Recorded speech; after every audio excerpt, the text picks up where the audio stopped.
다음은 첫 번째 세션의 마지막 연자십니다. 임정태 교수님이신데요. 교수님은 한방내과 전문의이시고요. 한의학 임상연구 방법론의 전문가로 최근에 널리 알려져 있으십니다. 현재 원광대학교 한의과대학의 진단학교실 교수로 재직 중이시고요.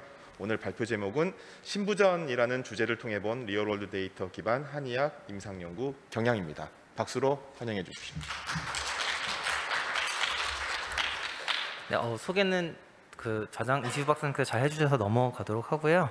오늘 제가 하려는 건 방금 전에 양참석 박사님이 강의해 주셨던 걸 이제 이어서 조금 포커스를 하나의 질환으로 좁혀가지고 이제 제가 주로 관심이 있는 질환이 이제 신부전, 심혈관 질환 연구를 많이 하니까 그거에 대해서 그런 특정 질환에 대해서 한의학의 RWD 연구는 어떤 형태로 이루어지고 또 향후 어떤 연구가 필요하고 또 어떤 인프라를 갖춰야 하는지 좀 그런 걸 좀 얘기를 하려고 하고요. 그래서 일단 가볍게 신부전은 어떤 병이고 왜 이런 연구를 하게 되었는지, 그리고 신부전과 관련해서 동아시아의 이제 한의학 한약이나 침 이런 거에 대한 RWD 연구를 크게 한 3가지 유형 정도가 있는데 그거의 사례들을 좀 간략하게 좀 이루어졌던 연구들을 소개를 해드리고, 그래서 우리가 이제 이런 걸 할 때 어떤 걸 생각해봐야 되고 또 향후 연구 방향이나 필요한 인프라가 무엇인지 좀 얘기를 드리려고 합니다. 그래서 신부전은 사실 제가 박사 때부터 이제 의과랑 협진 연구도 했었고 또 제가 자율신경계 침 연구 이런 걸 하면서 이제 그때도 HRV를 가지고 신부전을 예측하는 주요한 예후 인자 중에 하나가 심박변이도 HRV였고요. 요새 여러 웨어러블 디바이스를 통해서 사실 수집하기가 가장 좋은 생체 지표 중에 하나잖아요. 그래서 이걸 가지고 뭔가 한의학 중재를 했을 때 장단기적으로 HRV를 변동시키면 이것이 어떤 장기적인 신부전에 예후와 연관이 있을까? 이런 것들을 좀 계속 궁금해하게 했었고요. 특히나 요새 또 건보 자료를 이용한 연구들이 각광을 받고 있는데 사망이나 입원, 뇌졸중 발생 이런 아웃컴들이 사실 건보에서 조금 더 명확하게 이제 정의를 하고 확인할 수 있는 지표들이어서 심혈관 질환은 이거랑 이제 관련이 많이 돼 있기 때문에 또 연구를 하기도 좋은 질환이라고 생각을 했었습니다. 그래서 간략하게 신부전은 심장의 박출량 감소나 심장 내 압력 상승을 초래하는 구조 기능적 이상으로 인해서 여러 증상들이 발생하게 되고요. 그래서 여러 가지 원인 질환으로 결국은 심장의 구조나 기능에 이상이 생기고 그 진행 과정에서 여러 기전들이 있는데 아까 얘기드렸던 HRV 같은 경우는 교감이나 부교감신경계 변화 같은 것과도 이제 연결이 되어 있고요. 그래서 최근에 한국에는 이제 자료들이 대한신부전학회에서 건보 자료를 이용해서 우리나라는 이런 자료들이 되게 잘 나오고 있더라고요. 그래서 유병률도 점차 높아지고 있고 생존율이 생각보다 되게 낮아요. 그래서 입원 환자가 신부전으로 입원을 하면 5년 사이에 절반이 죽는 질환이거든요. 뇌졸중이어도 이렇게 죽지는 않잖아요. 암도 암종에 따라서는 5년 생존율이 되게 높은 병도 많은데 신부전은 생각보다 이게 중증 질환이고 특히 입원한 후에는 죽는 경우도 많고 해서 이게 사실 한의학적으로 가능성이 있음에도 불구하고 이제 한의사들이 관심을 많이는 안 가지는 질환이기도 하고요. 그래서 이게 이제 터미널 스테이지로 가면 제세동기를 넣는다던가 제동기화를 한다던가 혹은 이제 심장 이식을 하는 그런 치료를 하는 경우가 이제 점차 늘어나고 있습니다.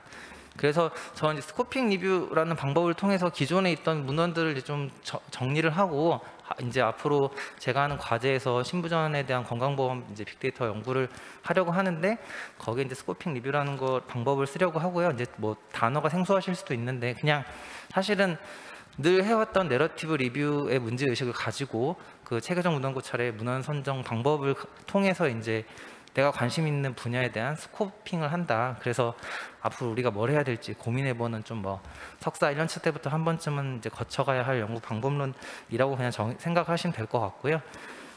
그래서 이제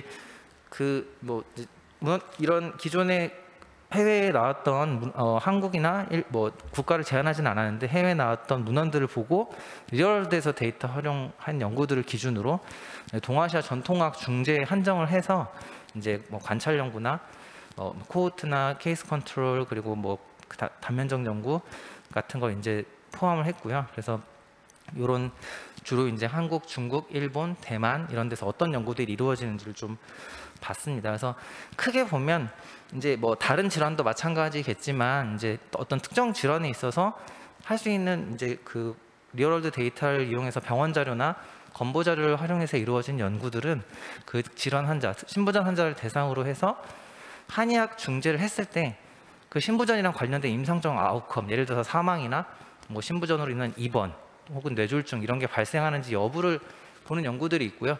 최근에는 이걸 가지고 이제 5년 생존을 예측하는 모델을 구축하는 연구들도 있습니다. 이런 거 이제 저는 여기까지는 제가 잘 알지 못하지만 이제 데이터 연구를 하시는 분들은 이런 생존을 예측하는 모델을 구축하는 이런 것도 좀 관심이 많으실 것 같고요.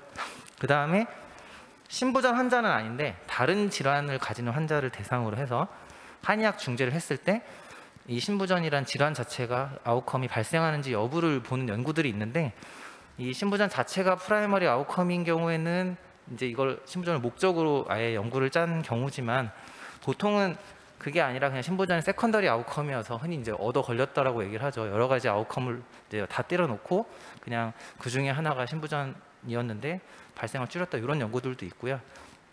조금 더 이제 쉽게는 신부전 환자의 한의학 중재 처방을 패턴이 뭐 침이나 한약을 어떤 식으로 처방하는지, 이거는 위에 유형 1이나 유형 2의 연구 시작하기 전에 가장 처음 이제 기초적으로 자료를 얻기 위해서 시도할 수 있는 역학적 연구가 되겠고, 여기서 이제 조금 더 나아가서 이제 일본에서 이런 연구들을 많이 하는데, 신부전 입원 환자들에서 뭐 한약, 신부전 부작용 관련된 한약제 복용 여부가 어떤지 뭐 이런 연구들도 좀 이제 이루어지고 있습니다. 그래서 이런 것들을 하나씩 이제 간략하게 조금 설명을 드리려고 하고요.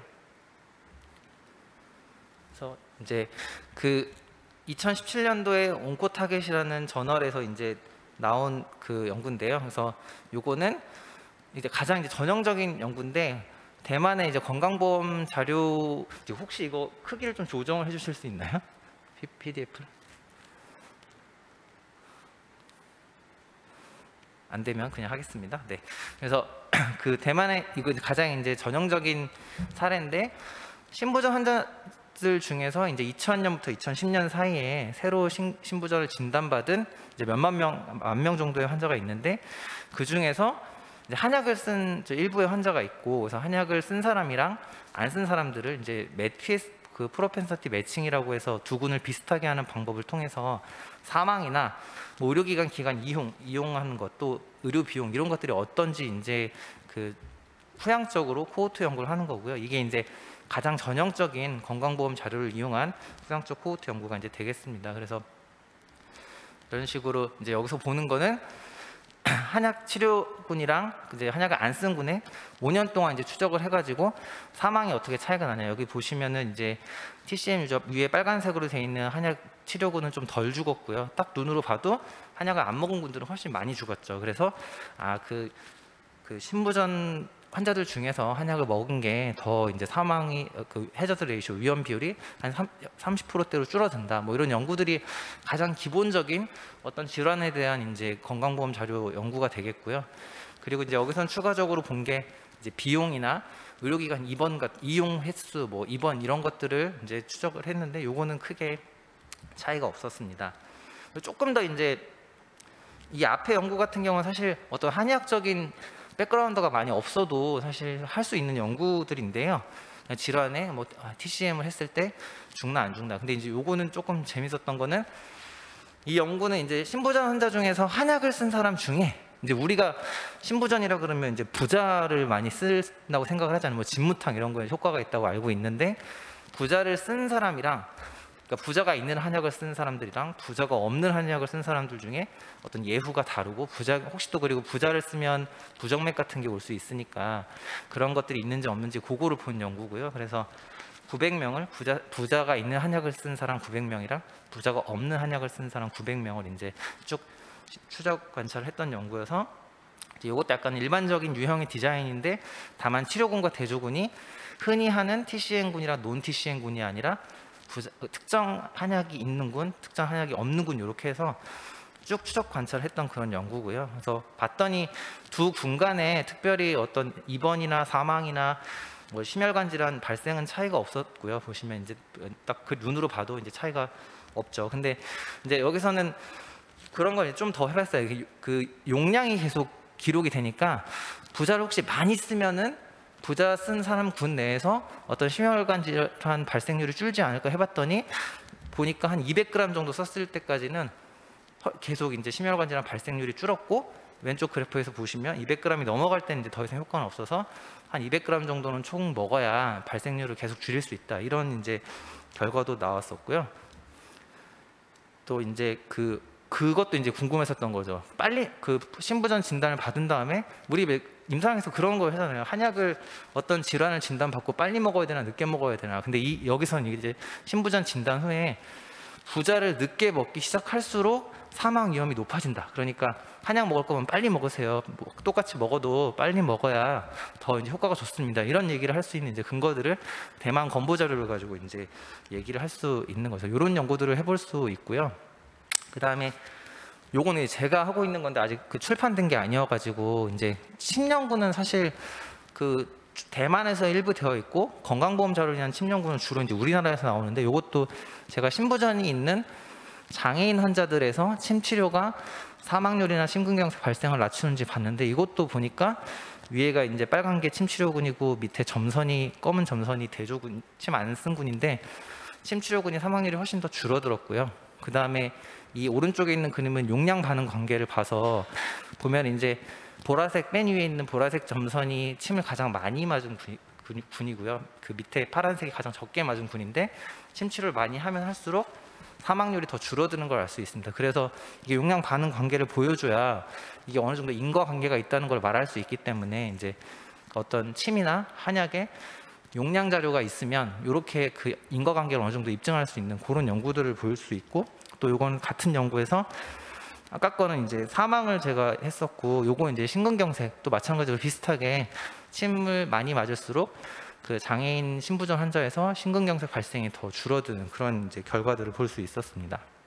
그리고 요거 아까 말씀드렸던 이제 5년 생존율을 예측하는 모델 같은 걸 구축하는 연구도 하고 있는데요. 요거 이제 중국에서 산동 지방에 이제 7개 병원 신부전 환자를 이제 해가지고 한 3,000명 중에 그러니까 이제 기준에 맞는 사람 400명을 뽑아서 트레이닝 셋이랑 베리피케이션 셋으로 이제 나눠가지고 이제 이 사람들을 추적을 해서 생존에 연관돼 있는 어떤 인자들이 뭐가 있는지를 이제 봤었고요. 그래서 두 군을 이렇게 트레이닝 셋이랑 그 베리피케이션 셋을 이제 비교를 이렇게 했었고, 이렇게 결국 이 연구에서 이제 노모그램을 만들었거든요. 이렇게 여러 변수 중에 뭐 연령이나, 그러니까 한약을 치료했던 것들이 또 확실히 유의하게 그 신부전의 사망 위험을 줄인다는 걸 알 수 있었고, 그래서 오른쪽에 보면 노모그램을 만들어 가지고 예를 들어서 뭐 연령 60세 이상이면 여기 보면 40 몇 점을 줘서 맨 밑에 토탈 포인트가 뭐 예를 들어서 250점이다 그러면 5년 사망 위험률이 뭐 0.80%다 이런 식으로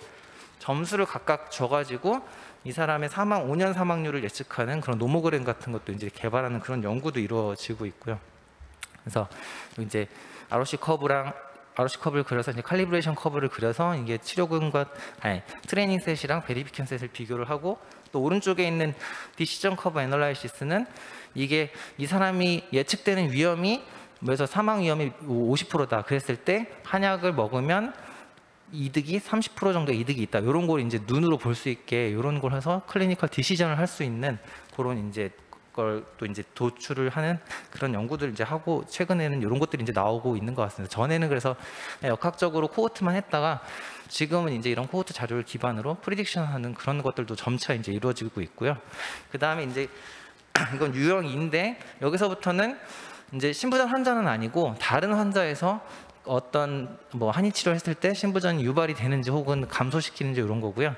여기서 특별히 그 독소르비신 같은 경우는 유방암에 쓰는 항암제인데 얘 자체가 이제 심장 독성이 있다고 알려져 있어가지고 원래 이러면 신부전이 많이 생기는데 이런 사람들한테 그 한약을 쓰면 신부전 발생이 줄는지를 봤었고요. 마찬가지로 이것도 이제 비슷하게 한약을 썼을 때 그 TCM 쓴 군에서 발생률이 한 70% 정도, 30% 정도 감소하는 그런 이제 연구도 있었고, 유형 2에서 이제 그동안은 또 그 앞에 본 연구들은 그 대조군이랑 치료군이 있었는데 이건 그런 건 아니고 그냥 이제 당뇨가 있으면서 급성 심근경색을 입원했던 환자, 그러니까 신부전이 아닌 환자들에서 신부전 발생을 추적하는데 그럴 때 한약 용량이 관련이 있나 이런 것들이 이제 본 연구들이에요. 그래서 뭐 한약 주사액이나 탕약을 용량별로 비교해서 신부전이 발생을 줄일 수 있나 이런 걸 봐서 용량이 높을수록 이제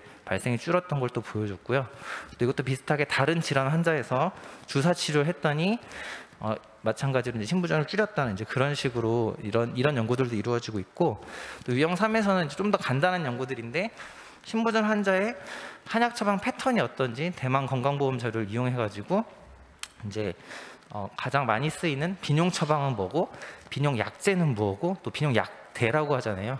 약제 두 개의 조합 이런 것들 이제 뽑아내서 패턴을 분석하는 그런 연구들도 하고 있고, 그다음에 또 이거 아까 말씀드렸던 일본에서 하는 부작용 연구인데 신부전 환자에서 신부전을 악화시킬 수 있는 것으로 알려진 약들이 있죠. 뭐 마왕을 포함한 처방이나 부자를 포함한 처방, 인삼을 포함한 처방 이런 것들을 급성 신부전을 입원한 환자들이 얼마나 먹고 있나, 그걸 이제 유병률이라고 해야 될까요? 그 먹는 비율을 이제 확인해서 한 30명이 이거를 한약을 먹었는데, 전체 급성 신부전 환자 437명 중에 30명이 한약을 먹었는데 그 중에 4명은 한약 때문인 것 같다 이런 얘기를 하고, 또 이제 그래서 약을 좀 이제 줄여. 근데 이 논문은 이제 그래서 약을 줄이라고는 하고 있는데 이거 자체가 뭐 칸포 복용이 급성 신부전의 위험인자 이런 거를 말하는 디자인은 아니어서 이제 사실 좀 해석할 때 이제 유의를 해야 되는 논문이긴 합니다. 그래서 이런 게 나중에 이제 한국에 와서 좀 막 한약에 대한 부정적인 코멘트들이 오용되는 경우가 있고요. 그래서 이제 좀 빠르게 동아시아 전통의학 준재에 대한 리얼 RWD 관찰 연구들을 봤는데, 대만은 이제 건보 자료의 한약 위주 연구들을 좀 하고요. 그래서 건보에서 얻을 수 있는 장기적인 클리니컬 아웃컴들, 뭐 사망이나 입원 이런 것들, 코스트 이런 것들을 주로 보고, 일본이나 중국은 그 건보 구축이 안 돼 있는 건지 그래서 주로 이제 병원의 후양 코호트를 많이 해서 병원에서 얻을 수 있는 혈액 검사들 같은 거 있죠. 그런 지표들을 많이 쓰고, 근데 한국은 이제 사실 이 두 개를 다 결합할 수 있거든요. 이게 지금 아직 뭐 활발하게 이루어지고 있지는 않지만, 예를 들어서 뭐 원광대 한방병원에서 경희대 한방병원에서 했던 자료들을 어떤 기구를 만들면 그 병원 자료랑 건보 자료를 결합을 할 수가 있어서, 그래서 병원 내에 있는 지표들과 그 건보에서 얻을 수 있는 장기 지표들을 결합을 할 수 있고, 또 우리나라의 가장 장점은 건강검진 자료가 있어서 거기에 뭐 흡연, 음주 같은 생활습관, 또 혈액 검사한 거 이런 게 다 있기 때문에 그런 이제 발병 전에 노출 자료가 있고 장기 추적도 가능하다는 그런 이제 장점이 있습니다. 그래서 이제 이런 특성이 있고, 사실 제일 임상의로서 저희 관심 있는 거는 한약이라는 걸 썼을 때 리스폰더가 누구지, 누가 반응이 있지 이런 거를 좀 관심이 있는데, 그런 걸 하려면 사실은 침 연구 같은 경우는 아까 봤듯이 최적 용량이나 최적 빈도가 뭔지 레지멘에 대한 연구를 할 수 있는데요. 한약에 누가 리스폰더냐고 하려면 일단 뭐 한약이 보험 급여가 돼야 되는 건 뭐 일단 당연한 거고, 저는 이제 건강검진의 한의 변증 자료, 그러니까 소증 자료가 있어야 그게 이제 그래서 그걸 가지고 변증 유병률이 나오고, 그 변증이 질환 예후에 어떤 영향을 미치고 변증을 치료하면 그게 질환이 좋아지고, 이런 거를 어떤 코호트를 같아서 보여주면 건강검진에 이제 한의 변증이나 소증 자료를 넣을 수 있고, 그러면 이제 연구를 좀 할 수 있을 것 같습니다. 그 사이에는 이제 뭐 기관 자료 결합을 한 걸 해야 될 것 같고요. 그래서 이제 앞으로 이제 이런 기관 자료 결합에 대한 연구나, 그리고 이제 아까 제가 질문을 드렸던 게 도대체 무슨 질환, 무슨 처방을 먼저 해야 될지를 모르겠어서 변증 유병자 같은 걸 좀 먼저 연구를 해야 어떤 순서로 이제 질환이나 처방을 연구해야 될지를 좀 순서를 알겠더라고요. 그래서 이런 것도 좀 병원 자료나 그런 건보 자료 같은 걸 이용해서 한다면은 좀 더 좋은 리얼월드 데이터 연구가 이루어질 것 같아서 이런 것들이 좀 필요하지 않을까라고 이제 제언을 드리면서 발표를 마치겠습니다. 감사합니다. 네, 교수님 감사합니다. 제가 본의 아니게 교수님 발표하시는데 압박을 드렸는데요. 네, 아마 지금 방금 임정태 교수님 발표하고 방금 전 양창섭 박사님 발표가 최근에 이제 우리나라에서도 근거 합성이라는 이름으로 아까 최현병 교수님이 근거 합성 연구를 지금 진행 중이다라고 하셨는데, 보건복지부에서도 이제 그쪽 관련된 연구를 과거에는 근거 창출 중심이었다면 최근에는 근거 합성으로 확장을 시켜나가고 있는 추세이기도 합니다. 관련해서 질문 한 개를 받아볼 수 있겠습니다. 네, 교수님.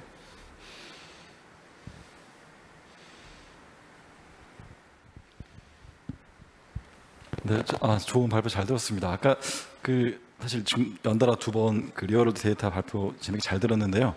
그러니까 두 분께 다 관련되는 질문이긴 한데 이게 어떻게 보면 전통적으로 많이들 받았을 질문일 것 같은데 리얼월드 데이터가 어쨌든 간에 뭐 좋지만 전통적인 우리 근거에 비해서 번인 통제가 안 돼 있기 때문에 어떤 이펙티브니스가 아니라 에피커시, 인과적인 거 보는 건 어쨌든 약점이 많이 있잖아요.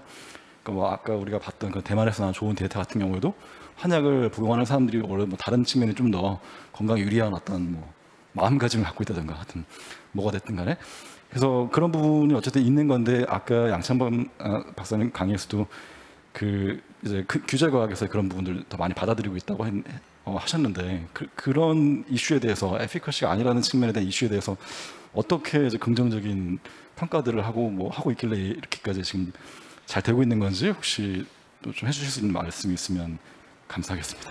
네, 뭐 제가 답을 할 수도 없겠지만 제 생각은 어차피 그냥 뭐 연구는 한 판의 승부가 아니잖아요. 여러 가지 데이터들이 다 결합이 돼야 되니까 RCT 연구들은 사실 되게 짧은 것밖에 못 보고 근데 이 건보의 장점은 말씀드렸듯이 여러 가지 사실 제가 생각하기로 침 치료 받는 사람들은 좀 더 건강한 사람일 가능성이 많거든요. 근데 그게 입증을 아직 할 수는 없지만 그래서 그럼에도 불구하고 그렇게 해서 침을 했을 때 장기적인 아웃컴은 임상시험에선 볼 수가 없으니까 RCT를 뭐 5년 10년 할 수는 없잖아요. 그래서 그냥 그렇게 RCT랑 이런 관찰 연구는 그냥 상호 보완적으로 가야 하지 않을까. 그래야 이제 조금 여러 가지 근거를 모아서 그냥 우리가 이제 제시를 해야 될 것 같고요.